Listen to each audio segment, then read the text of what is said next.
Sepertinya masih banyak di antara beberapa dosen yang bertanya tentang kewajiban khusus yang disyaratkan di dalam PO-BKD terbaru 2021, perubahan 2021, khususnya untuk kewajiban khusus baik itu lektor kepala maupun profesor. Kali ini saya akan membahas berdasarkan hasil komentar ya dari beberapa dosen. Mungkin ini adalah seorang profesor. Yuk kita bahas lebih dalam.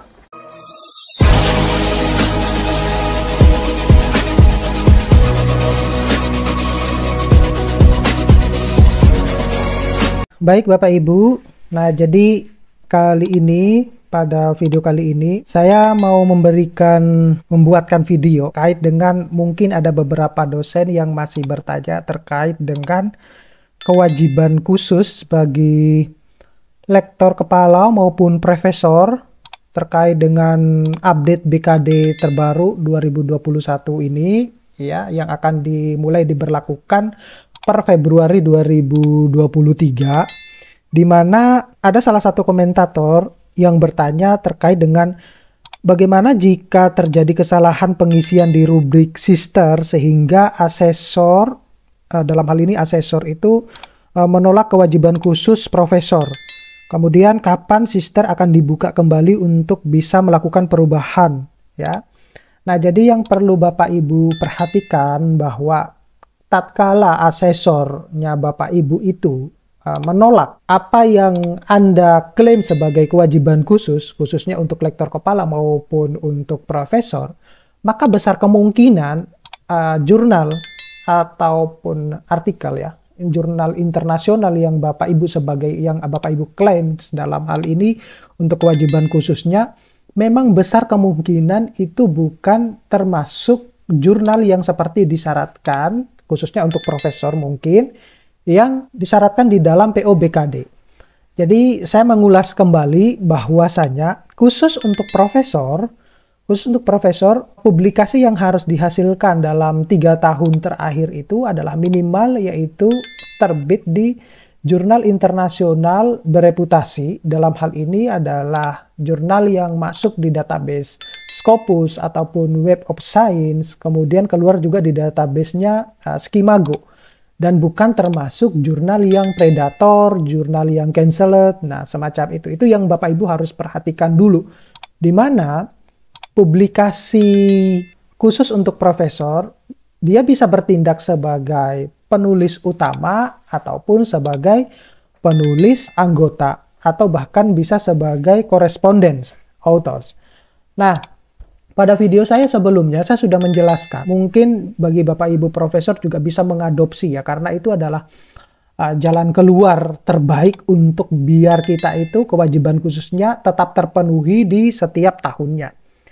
Nah, jalan itu bisa juga, bukan trik sebenarnya, cara itu bisa juga dilakukan atau bisa juga diterapkan oleh seorang profesor yang juga menuntut beberapa profesor itu untuk menghasilkan publikasi di jurnal-jurnal internasional bereputasi ataupun di proceeding internasional bereputasi.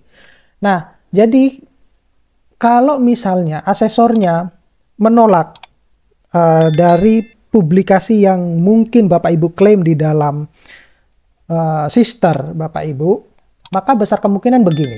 Ketika Bapak Ibu punya artikel internasional, baik itu bereputasi ataupun yang internasional, dan itu Bapak Ibu sudah memasukkan di Google Scholar ya, karena kan kalau kita misalnya di sini ya, di menu penelitian ini, di publikasi karya ini kan akan muncul beberapa publikasi, di mana kalau misalnya publikasi itu sudah terbit, sudah publish, dan sudah Bapak Ibu berada di, baik itu dimasukkan secara manual ataupun masuk secara otomatis di Google Scholar masing-masing, maka Bapak Ibu tinggal menariknya lewat import ini ya, import publikasi di Sinta. Tetapi di jurnal internasional itu, terutama yang jurnal internasional bereputasi, itu banyak yang tidak melinkkan ke Google Scholar. Oleh karena itu biasanya kita harus memasukkan secara manual di Google Scholar. Kenapa demikian? Karena kalau di beberapa beberapa jurnal internasional itu targetnya sebenarnya bukan Google Scholar, tetapi lebih kepada ResearchGate. Biasanya di ResearchGate kalau mereka. Nah, oleh karena itu, kalau misalnya Bapak Ibu tidak memasukkan di dalam Google Scholar, terpaksa harus melakukan secara manual, maka Bapak Ibu bisa melakukannya di tambah dokumen ini. Nah, ketika ditambah dokumen, itu adalah Bapak Ibu bisa memilih, ya, memilih. Misalnya ini adalah pelaksanaan penelitian. Nah, Bapak Ibu bisa memilih bagian yang dia publikasinya di jurnal internasional bereputasi, ya. Ya, dengan catatan berarti besar kemungkinan asesor Bapak Ibu itu adalah dia tahu betul bahwa oh ini adalah jurnal internasional, ini adalah jurnal internasional bereputasi. Karena gampang sekali kalau kita mengecek ini termasuk jurnal internasional ataupun jurnal internasional bereputasi, ataupun bahkan yang proceeding internasional ataupun internasional bereputasi. Itu gampang sekali kita mengeceknya Bapak Ibu. Apa saya sudah pernah bahas ya kayaknya sepertinya sudah pernah bahas di salah satu video saya, perbedaan antara jurnal internasional dan jurnal internasional bereputasi. Nanti saya akan memberikan linknya di deskripsi, atau Bapak Ibu bisa lihat, scroll aja di menu video itu. Bapak Ibu bisa menemukan perbedaan antara jurnal internasional dan jurnal internasional bereputasi. Dari situ mungkin bisa menjadi pandangan buat Bapak Ibu. Tapi sebelum kita lanjut, Bapak Ibu jangan lupa ya untuk subscribe, like, share, dan komen. Dan juga pantau terus YouTube saya ini biar berkembang lebih pesat. Nah, di sini ada beberapa pilihan Bapak Ibu terkait dengan kalau kita ini memasukkan secara manual ya. Secara manual. Jadi khusus untuk kewajiban seorang profesor, maka selain jurnal internasional, dia juga kan harus menghasilkan buku ya. Buku ber-ISBN, dalam hal ini adalah buku reference ya. Buku reference. Nah, oleh karena itu Bapak Ibu tidak memerlukan ini dari poin ini ke bawah, itu tidak menjadi kewajiban khususnya Bapak Ibu, khusus untuk yang profesor, mulai dari hasil penelitian ini. Nah, oleh karena itu, yang menjadi targetnya itu adalah yang dari sini ke atas. Nah, itu yang harus menjadi target. Nah, dari mana? Nah, kalau misalnya kalau misalnya Bapak Ibu punya yang jurnal internasional ya, jurnal internasional katakanlah ini ya, terindeks Scopus ya, atau Scimago, jadi ini. Pilihannya misalnya yang atas ini ya. Ya udah kita mengklik ini, kemudian kita mengisinya secara manual. Nah itu bedanya kalau kita mengisi secara manual. Tapi kalau sudah ketarik ya dari Google Scholar itu jauh lebih gampang, sudah akan terisi secara otomatis. Dan itu kalau sudah yang penerbit kredibel ya, seperti penerbit Elsevier ya, kemudian Wiley, kemudian Springer, Thomson Reuters, nah itu adalah mereka sudah pasti akan masuk ke sini.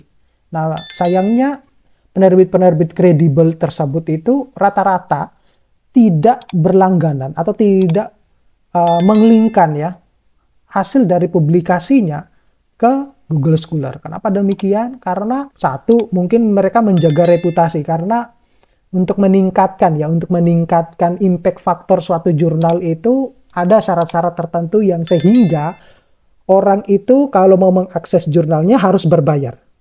Nah, semacam itu. Nah, oleh karena itu, Bapak Ibu ya fokusnya sudah ke sini, khusus untuk yang profesor ya. Baik juga kalau untuk yang lektor kepala yang menurut saya yang kerjanya tidak akan terlalu berat ketika misalnya mereka mempublish satu paper di jurnal internasional bereputasi ketimbang harus mempublish jurnal nasional Sinta 2 yang setiap tahunnya diminta gitu. Nah, jadi di sini itu salah satu alasan kalau misalnya asesornya Bapak ataupun Ibu itu menolak dari isian portofolio di BKD masing-masing, di sister masing-masing. Berarti yang bersangkutan dalam hal ini adalah asesor sudah tahu bahwa sebenarnya jurnal itu adalah bukan jurnal internasional maupun jurnal internasional bereputasi. Nah, semacam itu. Nah, kalau berkaitan dengan kapan akan dibuka, atau lebih tepatnya kapan kita akan mengisi ya, sebenarnya begini, portofolio itu kita bisa isi kapanpun, kita bisa mengisi kapanpun ketika tatkala kita sudah memiliki publikasi, ya, yang sudah terbit, biar nanti tidak terlalu berat nanti kerjanya di akhir-akhir menjelang kita mau pengumpulan penarikan ini ya, LKD ya. Sebaiknya karena kapanpun di sister ini bisa kita isi, ya sudah ketika artikel Bapak Ibu sudah publish, ya udah langsung dimasukkan saja. Ya. Langsung dimasukkan saja. Nah, di situ biar nanti kinerjanya tidak terlalu berat pada saat akhir. Nah, mungkin yang berkomentar ya, yang berkomentar bisa saya bantu untuk melihatkan jurnalnya. Apakah ini bisa diklaim sebagai kewajiban khusus profesor ataupun tidak.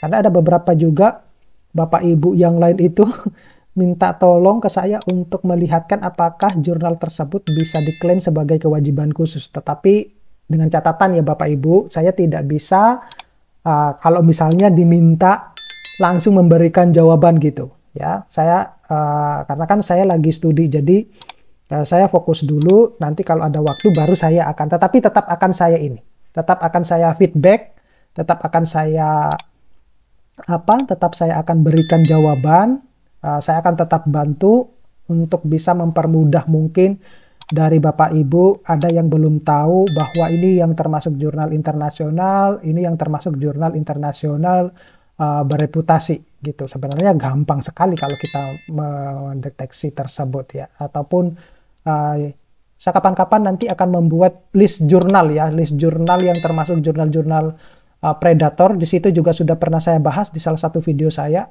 tapi lebih tepatnya mungkin yang jurnal cancelled ya, atau discontinue di jurnal-jurnal yang masuk di database-nya Scopus gitu ya.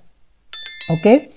Nah, mudah-mudahan ini bisa membantu buat Bapak Ibu yang berkomentar. Terima kasih sudah berkomentar di channel YouTube saya. Pantau terus video saya secara lengkap Bapak Ibu. Nah, saya akan terus mengupdate informasi-informasi yang berkaitan dengan dunia pendidikan. Nah, kalau Bapak Ibu berkenan, mungkin ada artikelnya yang harus saya lihat ya, yang sudah publish ya, apakah ini adalah, bisa Bapak Ibu komentar di kolom komentar atau DM ke Instagram saya. Nanti saya akan berikan alamat email saya secara pribadi. Terima kasih. Saya akhiri. Assalamualaikum warahmatullahi wabarakatuh.